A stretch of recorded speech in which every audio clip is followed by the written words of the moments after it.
તો જય માતાજી મિત્રો, આજના વિડીયોમાં તમારું સ્વાગત છે। અને મો અને અમારે દશરથ બે જણા અમે રીંગણ પાવસ અને આજના વિશે મારા પપ્પો તમને થોડી માહિતી આલશી, તો વિડીયોમાં જોડાયા રહો। તો આ અમારે દશરથ છે એટલે રીંગણ પાવી રહ્યા છે। દશરથ કોઈ કહેવું છે? ના બસ મારા કાકો કહે આગળની માહિતી એવું છે। તો પપ્પા શું કરો છો?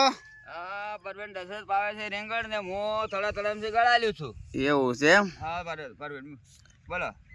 અને કોકા દવાના સેમ્પલ કી જશે એવું બધી વાતો હોબલી છે? પરવેન સાચી વાત છે। હા એવું અભળવામાં આવ્યું છે। હા હવે સાચું છે કે ખોટું છે, પણ કે આપણા ગુજરાતમાં શાકભાજીના સેમ્પલ લેવામાં આવ્યા છે, આમાં પહેલો નંબર ઝેર નીકળ્યું છે। એવું છે એમ? એટલે આપણે ગુજરાતના ખેડૂતો શાકભાજી વાવે છે ને આપણે પણ આ રીંગણ વાવ્યા છે, અભળ્યું તરનું આપણે એવું વિચારી લીધું છે હા કે આપણે આમાં દવા કે છંટકાવ કોઈ કરવો નથી।